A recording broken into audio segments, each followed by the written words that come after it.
आज की ये कहानी जो मैं आपको सुनाने जा रहा हूँ, यह कहानी बहुत ही ज्ञानवर्धक कहानी है।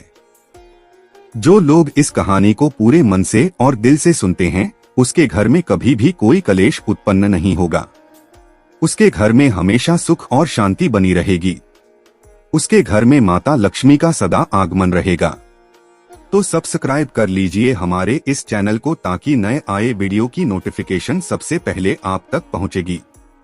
आपने सुना होगा कि जिसके घर में रोज झगड़े होते हैं, रोज कलेश होते हैं, उस घर में बरकत नहीं होती। उस घर में कभी माता लक्ष्मी का आगमन नहीं होता, और जिसके घर में सुख शांति होती है, उसके घर में सुख समृद्धि की आगमन होती है, और माता लक्ष्मी का निवास उसके घर पर सदा बना रहता है।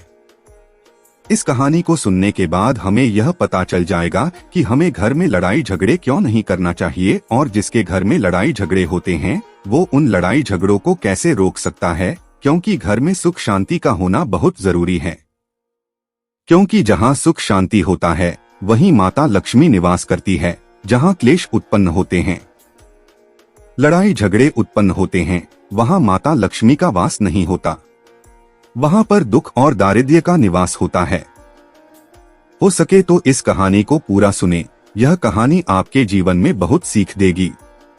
यह बहुत ही ज्ञानवर्धक कहानी है, इसे जरूर सुने। एक मोर और मोरनी की कहानी। इससे पहले कि आप हमारी कहानी में खो जाएं, चैनल को सब्सक्राइब करके बेल आइकन को प्रेस करना ना भूलें। चलिए कहानी शुरू करते हैं। एक जंगल में एक मोर और मोरनी रहते थे। मोर और मोरनी बहुत हंसी खुशी जंगल में रहते थे। एक दिन मोरनी मोर से कहती है, पिया जी, हमें यहाँ से चलना चाहिए। हमें वहाँ चलना चाहिए जहाँ हमारे समाज के लोग रहते हैं। काफी सारे मोर मोरनी रहते हैं। हमें वहाँ चलना चाहिए। मोर मोरनी से कहता है, प्रिय, अगर हम वहाँ चलेंगे तो रोज लड़ाई झगड़े होंगे। हम दोनों यहाँ जंगल में कितना सुकून से रहते हैं। वहाँ जाने की क्या जरूरत है। लेकिन मोरनी जिद करने लगती है तो मोर भी मान जाता है। मोरनी की जिद करने पर वो दोनों उड़कर एक नगर में आ जाते हैं। उस नगर का राजा पशु पक्षियों की भाषा को आसानी से समझता था। उस राजा ने कराओ शास्त्र की पढ़ाई की थी। कराओ शास्त्र मतलब यही होता है कि पशु पक्षियों की भाषा को समझ पाना। वह राजा सभी प्रकार के पशु पक्षियों का आवाज को समझ पाता था। हर जीव जंतु के आवाज को वह बखूबी समझता था कि वह क्या कह रहा है। दोनों मोर और मोरनी उसी नगर में आ जाते हैं। एक दिन की बात है। राजा अपनी रानी से कहता है कि हे रानी, मुझे बहुत तगड़ी भूख लगी है, आप मुझे भोजन खिला दीजिए। राजा की रानी 36 प्रकार के भोजन बना करके एक हाथ में पानी का लोटा और दूसरे हाथ में खाना का थाली लेकर राजा के पास पहुंचती है। रानी जैसे ही भोजन का थाली राजा के समक्ष रखती है तो एक चावल का टुकड़ा नीचे गिर जाता है। वहीं पर कुछ चींटियां घूम रही थीं। तभी एक चिंटी चावल के टुकड़े लेकर वहां से जाने लगती है। राजा बैठा सब घटना को देख रहा था। उस चींटी के पास में तुरंत ही एक बड़ा चींटा आता है और वह चींटा उस चींटी से कहता है, हे प्रिय, यह चावल का टुकड़ा मुझे दे दीजिए और तुम वापस जाओ और उस राजा की थाली से दूसरा चावल का टुकड़ा लेकर आओ। उनकी बातों को राजा पूरी तरह से सुन रहा था, क्योंकि राजा हर जानवर, पशु और पंछी की भाषा को समझ सकता था। तो राजा वहीं बैठा रहा था जब चींटा चींटी से यह बात कह रहा है कि नहीं, मैं नहीं जाऊंगी। अगर यह बात राजा को पता चल जाएगी तो राजा मुझे मार देगा। फिर चींटा चींटी से कहता है कि तुम जाओ, राजा को नहीं पता चलेगा। चींटी फिर जाने की कोशिश तो करती है, लेकिन फिर आधे रास्ते से वापस चले आती है और चींटे से कहती है, नहीं, मैं नहीं जाऊंगी। हो सकता है राजा को पता चल जाए और राजा मुझे मार दे। राजा उन दोनों को देख रहा था। चींटा को इस बात का भान हो जाता है कि राजा हमारी बात को समझ रहा है। चींटा फिर चींटी से कहता है, देखो, लगता है राजा हमारी बात को समझ रहा है। राजा ने हमारी बातों को सुन लिया है, इसीलिए वो हमें ही देख रहा है। चींटा चींटी से कहता है, अगर राजा ने हमारी बातों को सुन लिया है और राजा किसी और को बताएगा तो उसी समय पत्थर का बन जाएगा। राजा चींटा और चींटी की बात को बखूबी सुन लेता है और समझ लेता है। राजा इस बात को सुनकर हंसने लगता है। जैसे ही राजा को हंसी आने लगती है, राजा की रानी रसोई से बाहर आती है। वह जैसे ही रसोई से बाहर निकलती है, राजा को उसे हंसते हुए दिखाई देता है।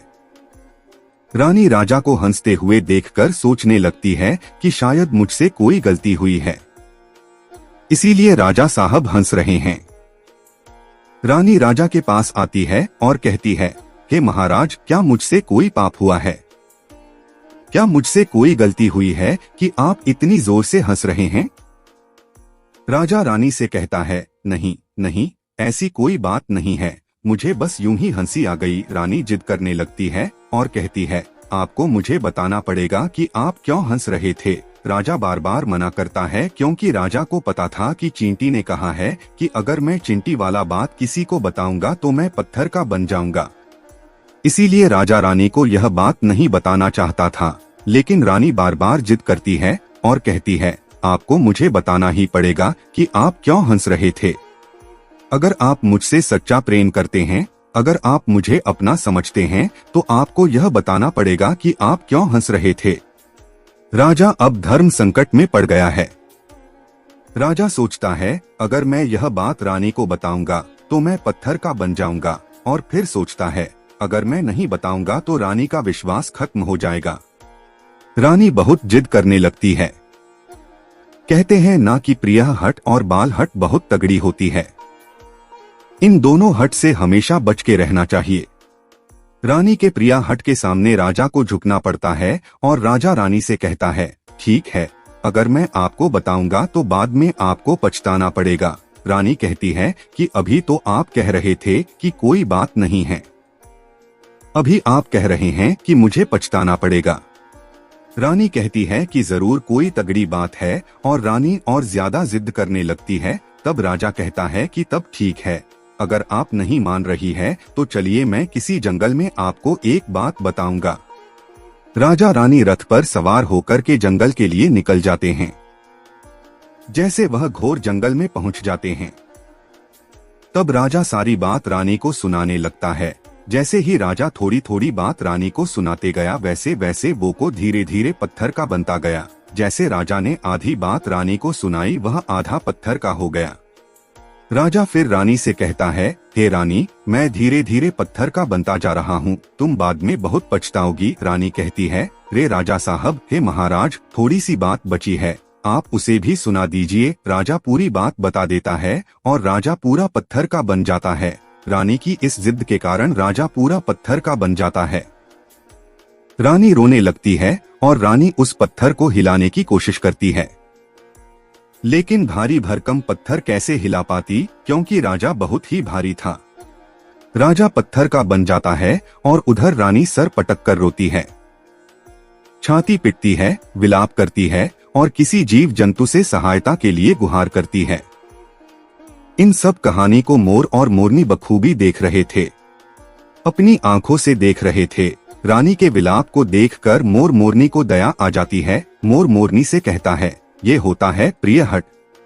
अपनी इसी प्रिय हट की वजह हम उस जंगल में कितना खुशी खुशी रहे थे और यहाँ चले आए। मोरनी मोर से कहती है कि प्रिय, ये रानी बहुत दुखी हो रही है, हमें इसकी सहायता जरूर करनी चाहिए। ये इतना विलाप कर रही है, इसकी ज्यादा तो सहायता हम नहीं कर सकते, लेकिन कम से कम इसको धीरज तो दे ही सकते हैं, यानी उसको विश्वास तो हम दिला ही सकते हैं। यही सोचकर मोर और मोरनी उस रानी के पास जाते हैं और जाकर के रानी को कहते हैं कि रानी साहिबा, जो हुआ वो तो गलत हुआ, लेकिन आप जरा धीरज रखिए, अपने आप को थोड़ा संभालिए। आपके पीछे पूरा राज्य है, राजा तो पत्थर का हो चुका है, अब आपको आपके राज्य का कारोबार आपको ही संभालना है। रानी मोर मोरनी की बात सुनने के बाद कहती है, भाई मोर मोरनी, मैं अपने आप को कैसे संभालूं, क्योंकि अब तो मेरा संसार ही उजड़ गया है, क्योंकि मेरा पति परमेश्वर पत्थर का बन चुका है, और मैं क्या करूं। रानी की यह बात सुनते ही उधर मोरनी के मुख से यह निकल जाता है, राजा पत्थर के कैसे हो गए? राजा तो इंसान थे, अच्छे भले थे, लेकिन ये पत्थर के कैसे हो गए? रानी वही बात बताने लगती है जो राजा ने चींटी वाली बात रानी को बताई थी। रानी वही बात मोर और मोरनी को बताने लगती है और रानी भी धीरे धीरे करके पत्थर की बन जाती है। और जब रानी पत्थर की हो जाती है और राजा तो पत्थर का हो ही चुका था, जब दोनों पत्थर के हो जाते हैं, उधर मोर मोरनी को चिंता सताने लगती है।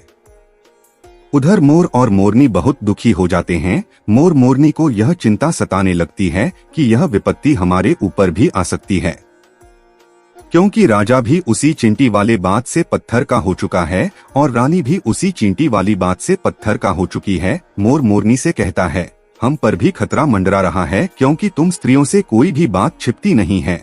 मोरनी मोर से कहती है, पिया जी, यहाँ से हम दूर चले क्या? मोर मोरनी से कहता है, हे बेवकूफ, दूर जाने से क्या फायदा है? यह संकट तो धरती के किसी भी कोने में हमारा पीछा नहीं छोड़ेगा। यह खतरा तो हमेशा हमारे ऊपर मंडराते रहेगा। अगर जाने अनजाने में यह हमारे मुख से निकल गई तो हम भी पत्थर का बन जाएंगे। इसी बात को लेकर मोर और मोरनी बहुत दुखी हो जाते हैं, बहुत चिंतित हो जाते हैं। रात दिन उनको यह दुख खाया जाता है। यह सोचकर वे ना भोजन करते हैं और ना चैन से सोते। बस रात दिन उनको यही दुख सताती है, यही टेंशन रहती है कि यह बात उनके मुख से निकल न जाए। यदि हमारे मुख से ये बात भूल कर भी निकल गई तो दोनों पति पत्नी पत्थर का बन जाएंगे। यही सोचकर मोर ने दिमाग लगाया कि यदि मैं सारी चींटियों को खत्म कर दूं तो यह सब खत्म हो सकता है, क्योंकि ये सारा कराधरा तो चींटियों का है। मोर मोरनी से कहता है, प्रिय, अगर हम सृष्टि से सारी चींटियों को खत्म कर दें तो चींटियों का संकट समाप्त हो जाएगा। और मोर मोरनी इस बात से राजी हो जाते हैं और सभी चींटियों को मारकर खाना शुरू कर देते हैं। मोर और मोरनी का इतना आतंक हो गया था कि सभी चींटियां डर के मारे और बिल खोद के धरती के अंदर जाकर छिप गई। मोर और मोरनी ऐसी निगरानी रखते हैं कि उन्हें जहां भी चींटी दिखती है तुरंत दबोच लेते हैं। कोई भी चींटी मोर और मोरनी के इस आतंक के वजह से बाहर ही नहीं आती थी। सभी चींटियों ने जमीन के अंदर अपना बिल बनाना शुरू कर दिया और जमीन के अंदर ही जाकर बैठ जाती। काफी समय बीतने के बाद चींटियों को भूख सताने लगी, क्योंकि भोजन तो बिल में मिलता नहीं, भोजन तो बाहर मिलता है। जैसे भोजन लेने के लिए चींटी बाहर आती, मोर उसे दबोच लेता है और उसे जान से मार देता। एक चींटी और एक चिता बिल के अंदर भोजन के लिए तड़पते हुए श्री हरि विष्णु का जोरदार भजन करने लगे। भक्ति करते करते उन्हें ये भी मालूम नहीं था कि वह कहाँ है, कहाँ नहीं है। वे घोर तपस्या में लीन हो गए। अंत में जाकर श्री हरि विष्णु उन्हें दर्शन देते हैं और भगवान विष्णु कहते हैं, चिटी चिटा, जो तुम्हें मांगना है मांग सकते हो, हम तुम्हारे भक्ति से प्रसन्न हैं। क्योंकि चिंटा और चींटी ने निरंधार भक्ति की थी, ना ही कोई जल ग्रहण किया, ना ही अन्न। इसलिए भगवान विष्णु बहुत जल्दी प्रसन्न हो गए और आकर कहने लगे, जो तुम्हें मांगना है मांग सकते हो, हम तुम्हारी भक्ति से बहुत प्रसन्न हैं। उधर चिंटा और चींटी ना जाने कितने दिनों से भूखे और प्यासे थे। दोनों एक ही बात कहते हैं, हे प्रभु, अगर आप हमें वर देना चाहते हैं तो हमारे पेट में गांठ लगा दीजिए। उन्होंने सोचा, अगर हमारा पेट नहीं होगा तो हम बाहर क्यों जाएंगे और मोर मोरनी हमें नहीं खाएंगे। इसीलिए उन्होंने मांगा, हे प्रभु, हमारे पेट में गांठ लगा दीजिए। भगवान विष्णु कहते हैं, तथास्तु, और चींटियों के पेट में गांठ लग जाती है। आज भी उन चींटियों के पेट में गांठ लगी हुई है। चींटियों का पेट नहीं होता। फिर चिंटा और चींटी भगवान विष्णु से कहते हैं, प्रभु, हमारे पेट में तो गांठ लग गई है, लेकिन अभी भी हमें मोर और मोरनी से खतरा है। मोर और मोरनी हमारे इंतजार में अभी भी ऊपर जमीन पर बैठे हैं और जैसे ही वे लोग हमें देखेंगे वे हमें मार देंगे। भगवान विष्णु मोर से कहते हैं, हे मोर, तुम चींटियों का शिकार करना बंद कर दो। इसमें चींटियों का कोई दोष नहीं है। जो दोषी था वो राजा था, क्योंकि राजा ने कराओ शास्त्र की पढ़ाई की थी। इसीलिए वो सभी जीव जंतु का भाषा को समझने में सक्षम था। उसके साथ साथ वो जिन भाषा को समझता था उनका रूप बदलने में भी सक्षम था। पशु पक्षियों का वह रूप धारण किया करता था और जब वह राजा रूप धारण करता था उन पक्षियों के साथ संभोग भी किया करता था, और जब वो पशु पक्षी गर्भ धारण करते थे तो वो उन्हें छोड़ करके इंसान बन जाता था और फिर ऐसी पशु पक्षियों पर वह जोर से हंसता था। इसकी ऐसी मूर्खता के कारण ही आज ये राजा पत्थर का बना पड़ा है। मोर कहता है, हे प्रभु, उनकी पत्नी का, उनकी रानी का क्या दोष है? श्री हरि विष्णु कहते हैं कि उनकी पत्नी भी उनके इस पाप में भागीदारी है, क्योंकि उनकी पत्नी अगर उनको रोकती तो वह इतना बड़ा पाप नहीं करता। इसीलिए उनकी रानी भी इस पाप की भागीदारी है, इसलिए आज वो भी पत्थर का बन चुकी है। श्री हरि के समझाने के बाद मोर उनसे कहता है, हे प्रभु, पर इस बात को हम किसी और से कहेंगे जो कि रानी ने हमें सुनाई है, तो क्या हम पत्थर के बन जाएंगे? श्री हरि विष्णु कहते हैं कि तुम्हारा यह श्राप अब समाप्त हो चुका है, तुम्हें किसी से कहने पर कोई फर्क नहीं पड़ेगा। आप किसी से भी कह सकते हैं, तुम्हारे ऊपर से खतरा टल चुका है। मोर और मोरनी बड़ी प्रसन्न हो जाते हैं। उनका खुशी का कोई ठिकाना नहीं था। श्री हरि विष्णु अंतर्ध्यान हो जाते हैं और चले जाते हैं, और इधर मोर मोरनी का खुशी का कोई ठिकाना नहीं था। अगर किसी जानवर को, किसी पशु को खुशी होती है तो वह झूमने लगता है, नाचने लगता है। यही बात मोर के साथ हुआ। मोर को जब ये पता चला कि उनके ऊपर से खतरा टल चुका है, तो वो खुशी में नाचने लगा, जोरदार नाचने लगा। उसकी खुशी का कोई ठिकाना नहीं था। वह खुशी के मारे पागल हो रहा था। फिर जैसे ही मोर खुशी के मारे अपने पैरों के नीचे देखता है कि फटे बदसूरत पैर मोर के बने हुए थे, मोर अपने पैरों को देखकर रोने लगता है। मोर सोचने लगता है कि पहले मेरे पैर इतने सुंदर थे, लेकिन आज इतने फटे और गंदे कैसे हैं? मेरा पूरा बदन सुंदर है, लेकिन मेरे पैर इतने फटे और बदसूरत कैसे हैं? मोर के पैरों का फटने का कारण चींटी खाना था, क्योंकि उसमें बहुत सारी चींटियां मार मार कर खा गई थीं और मोरनी भी उन्हें खा गई थी, इसीलिए उनके पैर फट गए थे। आज भी कोई इंसान अगर चींटी खाता है तो उसके शरीर में छोटे छोटे दाने पड़ जाते हैं। यदि आप ज्यादा मात्रा में चींटी खाओगे तो आपका बदन भी फटने लगेगा। सांप केंचुली क्यों छोड़ता है? क्योंकि सांप चींटी खाता है और इसीलिए उसके शरीर में फट जाता है, अलग हो जाते हैं। इसी तरह मोर के पैर फट गए थे और वे बदसूरत हो गए थे, इसलिए मोर अपने पैरों को देखकर जोर जोर से रोने लगा। मोरनी मोर को धीरज रखवाती है और कहती है, जो हुआ वो तो हो गया, रोने से क्या होगा? मोर नाचता और जोर जोर से रोता है, इसलिए उसकी आंखों से आंसू की धारा बह रहे थे। मोरनी मोर को धीरज रखवाती है और उसके आंसुओं को नीचे गिरने से रोकती, लेकिन रोक नहीं पाती। मोरनी के हाथ तो है नहीं, लेकिन अपनी चोंच से एक एक आंसू को उठाती और अपने मुख में रखने की कोशिश करती, लेकिन कितना अपने मुख में रखती, सीधे मोरनी के पेट में चले जाते। इस तरीके से हर बार मोरनी मोर के आंसुओं को रोकती और मोर नाचता और खूब जोर जोर से रोता। मोर के आंसुओं को देखकर और मोरनी के प्यार को देखकर भगवान श्री हरि फिर से दर्शन देते हैं और मोरनी को आशीर्वाद देते हैं और कहते हैं कि तुम्हारा प्रेम ऐसे ही सदा बने रहे। इस आशीर्वाद के वजह से अब इसे आशीर्वाद समझिए या श्राप, इसकी वजह से मोर कभी संभोग नहीं कर पाता, क्योंकि मोर जब नाचता है तो उसकी आंखों से आंसू गिरते हैं और उन आंसुओं को मोरनी चुगती है और उसी आंसुओं के कारण मोरनी गर्भवती हो जाती है। भगवान श्रीहरि मोर और मोरनी को आशीर्वाद देते हैं और कहते हैं कि तुम्हारी भक्ति धन्य है और तुम धन्य हो। एक समय ऐसा भी आएगा कि तुम्हारे पंख को हम मुकुट बनाकर धारण करेंगे। इसलिए कहते हैं कि जब श्री कृष्ण के रूप में श्री हरि धरती पर आते हैं तो वह मोर का पंख अपने मुकुट में धारण करते हैं। इस कहानी में बस इतना ही और हम आशा करते हैं कि इस कहानी से आपको बहुत कुछ सीखने को मिला होगा।